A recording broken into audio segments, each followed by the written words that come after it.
Good morning students. पिछले video में हम फर्स्ट लेसन पढ़ रहे थे जो कि कंप्लीट हो चुका था। आज का जो वीडियो है अपना, उसमें अपन सेकंड लेसन स्टार्ट करते हैं और सेकंड लेसन है अपना नर व मादा युग्मकोद्भिद की संरचना व विकास, male and female gametophyte structure and development.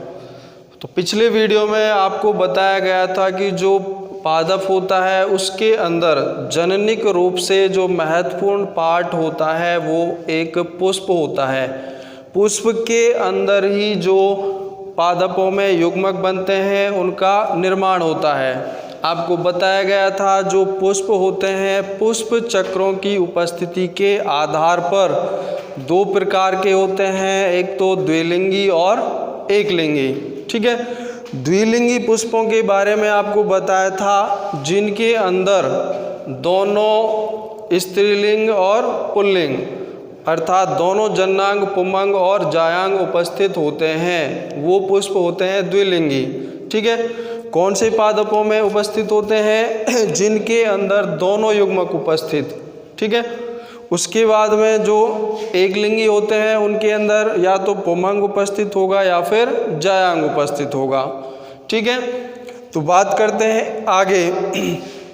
जो पुष्प होता है पादपों के अंदर, उसमें दो प्रकार के चक्र उपस्थित होते हैं, एक तो सहायक चक्र और दूसरा आवश्यक चक्र। सहायक चक्र के अंदर पुष्प में दो भाग उपस्थित होते, बाह्य दलपुंज और दलपुंज। बाह्य दलपुंज था जो वो किन किन से मिलकर बना होता था? बाह्य दलों से मिलकर, या फिर ये बोलें जो बाह्य दलपुंज होता है उसकी एकलक इकाई क्या होती है? तो बाह्य जो दलपुंज है उसकी एकलक इकाई बाह्य दल होता है। ठीक है, दूसरा जो चक्र था दलपुंज। जो दलपुंज होता है वो किन से मिलकर बना होता है? दलों से, या फिर ये बोल सकते हैं जो बाह्य दलपुंज होता है उसकी एकलक इकाई क्या होगी? तो उसकी एकलक इकाई होगी दल। ठीक है, देखते हैं आगे। जो आवृत बीजी पादप होते हैं, आवृत बीजी पादपों में मुख्य जननांग पुष्प उपस्थित होता है। मुख्य जननांग पुष्प उपस्थित होता है। इसी के अंदर, किसके अंदर? पुष्प के अंदर। इसी के अंदर नर व मादा जननांगों का विकास होता है। ठीक, नर व मादा जननांगों को क्रमशः पुंमंग व जायांग कहा जाता है। ठीक है, पुष्प एक रूपांतरित प्ररोह, ब्रैकेट में लिखना है तना, होता है। आपको पिछले वीडियो में बताया था जो पुष्प होता है क्या होता है? एक रूपांतरित रूप होता है, परिवर्तित रूप होता है। किसका? तने का। ठीक है, तने का विकास जो बीज होता है या फिर भ्रूण होता है उसके कौन से भाग से होता है?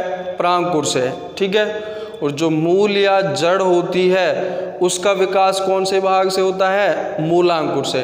ठीक है, तने का विकास तो कौन से भाग से? परांकुर से।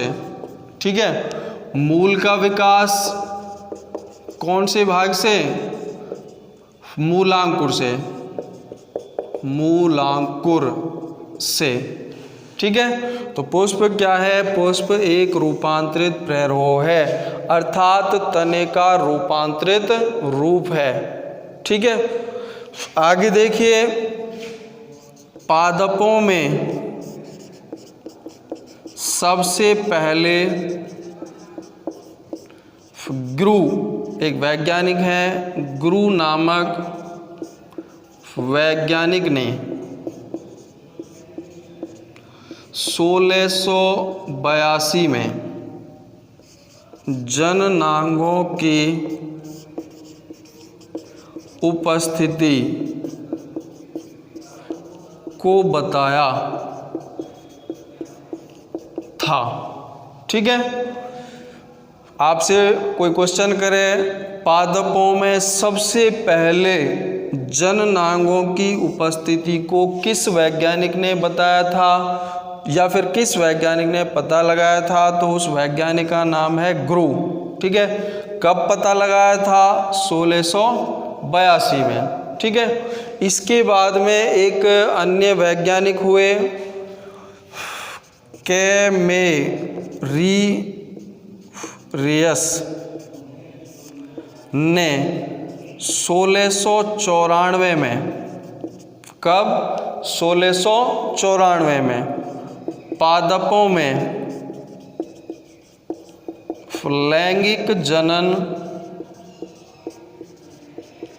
को बताया। ठीक है, ये आपको याद रखना है। पादपों में लैंगिक जनन को किसने बताया? लैंगिक जनन की उपस्थिति को किसने बताया? तो कौन से वैज्ञानिक हैं? कैमेरियस। ठीक है, और यदि आपसे पूछे कि पादपों में जननांगों की उपस्थिति को किस वैज्ञानिक ने बताया था, तो किसने बताया था? ग्रू ने। ग्रू ने कब यह काम किया? 1682 में। कैमेरियस ने कब यह काम किया? 1694 में। ठीक है, आगे देखते हैं।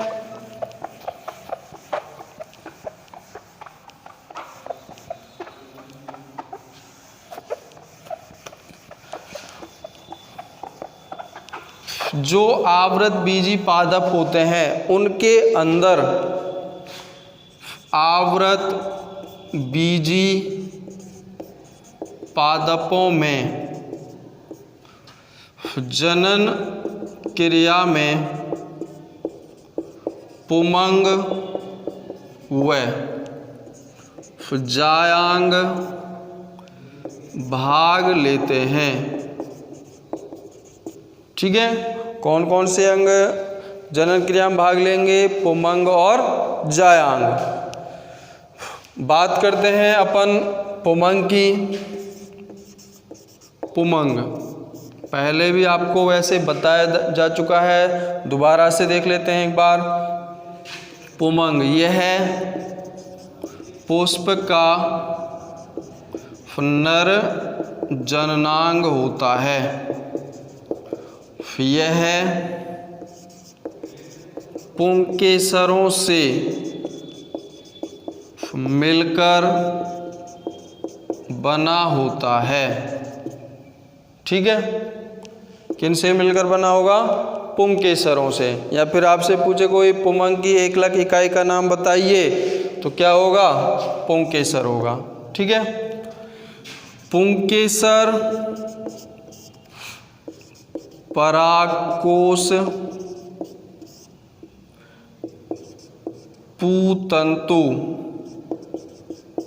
योजी से मिलकर बना होता है। ठीक है, किन से मिलकर बना होगा? पुतंतु योजी व परागकोश से मिलकर बना होता है। बात करते हैं अपन पुतंतु। तो पुतंतु क्या होगा? वह धागे नुमा संरचना जो परागकोश को पुष्प या पुष्पासन वाले भाग से जोड़े रखती है। क्या कहलाएगी? पुतंतु कहलाती है। ठीक है। दूसरा भाग कौन सा है? योजी। योजी का क्या कार्य होता है? जो परागकोश होता है उसके अंदर दो पालियां होती हैं। क्या होती हैं? दो पालियां। उन दोनों पालियों को आपस में जोड़े रखने के लिए किसका उपयोग होता है? योजी या फिर संयोजी बोल सकते हैं, योजी का उपयोग होता है। ठीक है। आगे बढ़ते हैं। जो मुख्य है इसके अंदर वो है परागकोश। ठीक है। परागकोश, परागकोश, परागकोश द्विपालीवत संरचना होती है। ठीक है। जो परागकोश होता है उसके अंदर सामान्यतः कितनी पालियां उपस्थित होती हैं? दो पालियां उपस्थित होती हैं। दोनों पालियां किससे जुड़ी हुई होती हैं? अभी बताया आपको, योजी से। ठीक है। दोनों पालियां आपस में योजी से जुड़ी होती हैं। ठीक है। ये जो परागकोश है उसके अंदर परागकोश, ये संरचना है परागकोश की। ठीक है। ये वाली ऊपर, ये तो पूरा का पूरा क्या है? पुंकेसर है ये। इसमें ये वाला भाग है पुतंतु, ये वाला भाग है इसके अंदर ये संयोजी, और ये वाला भाग है ये क्या है? परागकोश। तो एक पाली तो इसकी ये हो गई और दूसरी पाली ये हो गई। ठीक है। ये परागकोश कितने पालीवत है? द्विपालीवत, दो पालीवत। ठीक है। आगे देखिए, दोनों पालियों में प्रत्येक में दो कोष्ठ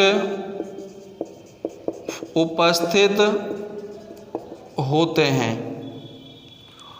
इन कोष्ठों को बीजाणु धानियां कहते हैं। ठीक है। सामान्यतः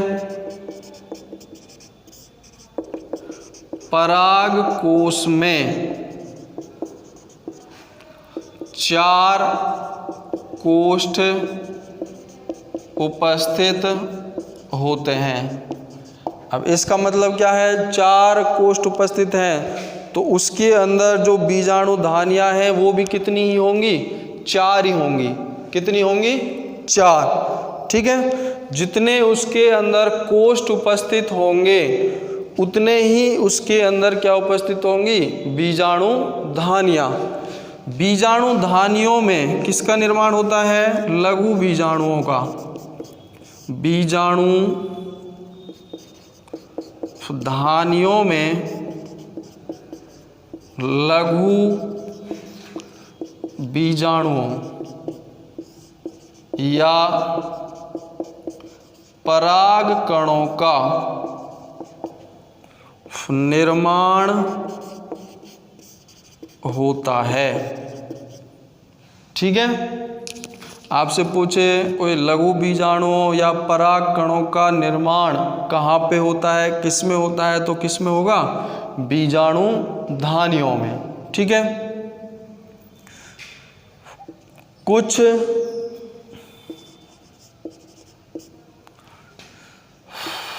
पादपों जैसे, देखिए आगे, कुछ पादप हैं, जैसे एक कुल है अपना मालवेसी कुल। ठीक है। इस कुल के पादपों में जो परागकोश होता है वो कितने पालीवत होता है? 1 पालीवत होता है। कितने पालीवत? 1 पालीवत होता है। अब 1 पालीवत है तो उसके अंदर कोष्ठों की संख्या कितनी होगी? 2 होगी। कितनी होगी? 2। अब 2 कोष्ठ हैं तो बीजाणु धानियां भी कितनी होंगी उसके अंदर? 2 ही होंगी। ठीक है।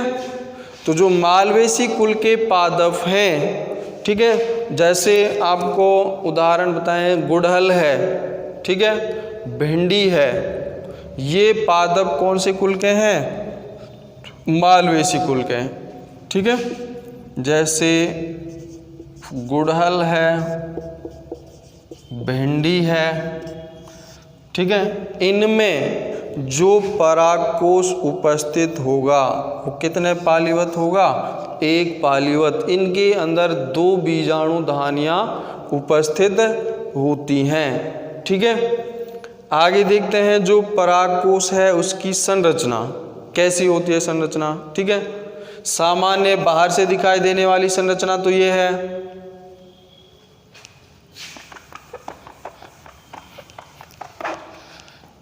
ये,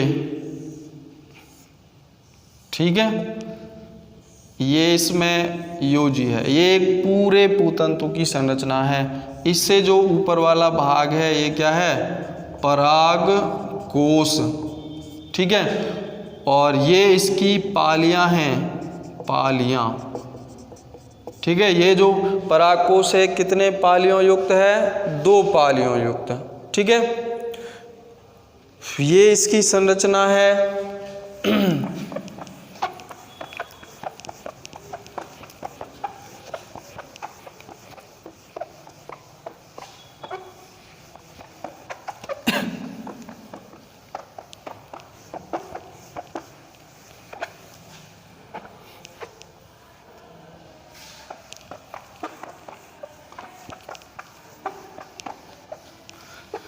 देखिए,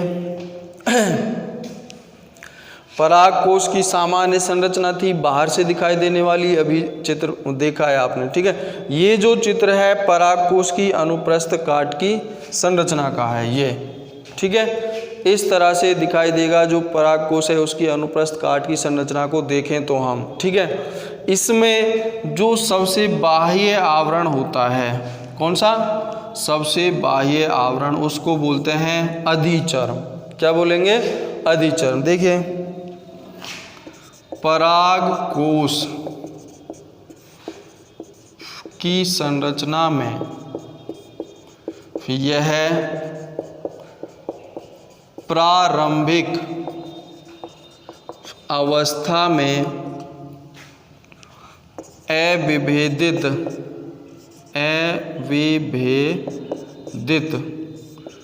कोशिकाओं के समूह से बना होता है, ठीक है। अब इसका मतलब क्या है? जो इसकी प्रारंभिक अवस्था होती है निर्मित होने की या फिर परिवर्धित होने की, उस स्थिति में इसके अंदर जो कोशिकाएं होंगी वो कैसी होंगी? अविभेदित। अविभेदित का मतलब क्या है? जिनको अपन विभाजित नहीं कर सकते हैं, एक ही प्रकार कोशिकाएं होंगी, उनमें कोई भी अंतर नहीं होगा, उनमें विभेद नहीं किया जा सकता है, ठीक है। यह है अधिचर्म। अधिचर्म को और क्या बोल सकते हैं? एपिडर्मिस से घिरा होता है, ठीक है। प्रारंभिक अवस्था में जो अविभेदित कोशिकाएं होती हैं उनका जो समूह होता है वो किसके द्वारा घिरा हुआ होता है? अधिचर्म से। अधिचर्म को और क्या बोलते हैं? एपिडर्मिस। अधिचर्म जो होता है वो परागकोश का सबसे बाह्य स्तर होता है, ठीक है। आगे देखिए,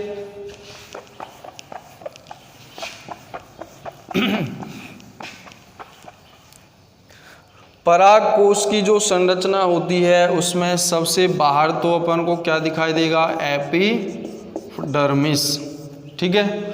चित्र उसी को अपन इधर बना के देखते हैं, ठीक है, आपके समझ में आ जाएगी। ये इस तरह से आपको संरचना मिलेगी।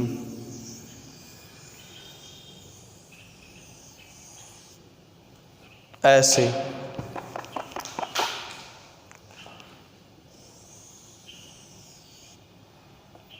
इस तरह से, ठीक है। तो ये जो सबसे बाहर की परत है ये तो है एपिडर्मिस, अधिचर्म। ठीक है, इसके अंदर आपको संरचनाएं ऐसे मिलेंगी, 1 2 3 गोले करने हैं इसमें, 1 2 3, इधर भी करो 1 2 3, 1 2 3। ठीक है, जो सबसे बाहरी है ये तो क्या हो गई, एपिडर्मिस। ठीक है, इसके बाद में जो ये सेकंड नंबर की है ये वाली, ये होती है अंतस्त्वचा। अंतस्त्वचा बोलते हैं इसको। ठीक है, ये वाला हो गया, ये वाला हिस्सा है जो क्या हो गया, अंतस्त्वचा। इसके बाद में ये जो संरचना है ये इसके नीचे, ये होती है मध्य परत या फिर मध्य स्तर बोल सकते हैं इसको। ठीक है, 1 से 3 कोशिकीय स्तर होता है। ठीक है, इसके बाद में ये जो लास्ट वाली संरचना आपको दिखाई दे रही है इसको बोलते हैं टेपिटम। क्या बोलेंगे, टेपिटम। ठीक है, एपिडर्मिस, अंतस्त्वचा, मध्य स्तर या मध्य परत और टेपिटम। फिर ये तो परागकोश की भित्तीय संरचना में उपस्थित होते हैं। ठीक है, उसके अंदर जो आंतरिक संरचना उपस्थित होती है वो होती है बीजाणु जन ऊतक। ठीक है, बीजाणुजन कोशिकाएं बोल सकते हो, बीजाणुजन ऊतक बोल सकते हो। ये वाली संरचना ये इसके अंदर ये इस तरह से होंगी, ऐसे ये। ठीक है, इसमें भर सकते हो।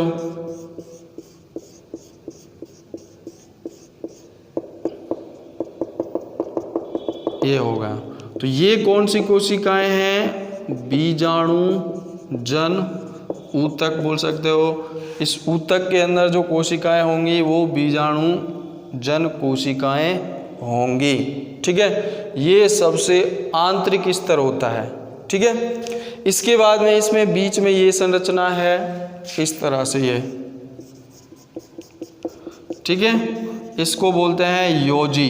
क्या बोलेंगे, योजी। योजी का क्या कार्य होता है, जो पालियां हैं उनको जोड़े रखने का। ठीक है, इसके बाद में ये यहाँ पे संरचना है ये इधर, ये इसको क्या बोलते हैं, ओष्ठ। क्या बोलते हैं, ओष्ठ। ठीक है, ये हो गया अपना ऐसे। ठीक है, तो ये अपनी क्या हो गई, पाली, परागकोश पाली हो गई। ठीक है, तो ये परागकोश की जो अनुप्रस्थ काट है उसकी संरचना है। नीचे की ओर इसमें ये है पूतंतु। ठीक है, क्या है, पूतंतु। तो इसके अंदर जो सबसे बाह्य संरचना होती है वो तो क्या है, एपिडर्मिस। ठीक है, एपिडर्मिस से जो नीचे जो स्तर होगा उसको बोलते हैं अंतस्त्वचा। ठीक है, इसके नीचे जो स्तर होगा उसको बोलते हैं मध्य स्तर। ठीक है, मध्य स्तर से नीचे जो संरचना होगी उसको बोलते हैं टेपिटम।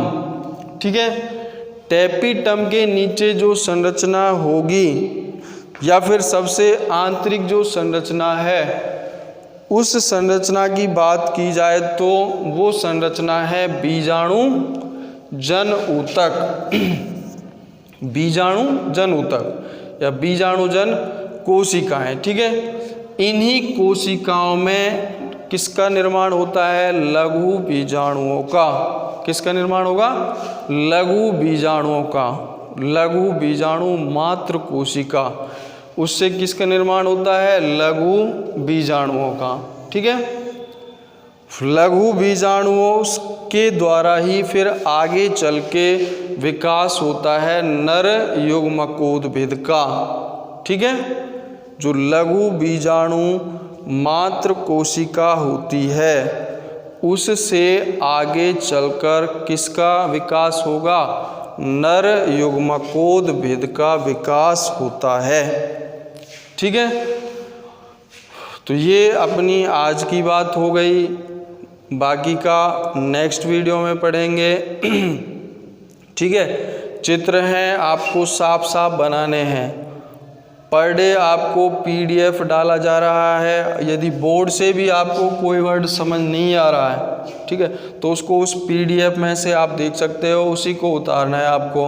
कंप्लीट नोट्स बनाने हैं। ठीक है, चेक किए जाएंगे, किसी भी दिन आपसे उसमें ग्रुप में डलवाए जा सकते हैं वो नोट्स के आपने कंप्लीट किए हैं या नहीं किए हैं। ठीक है, थैंक यू।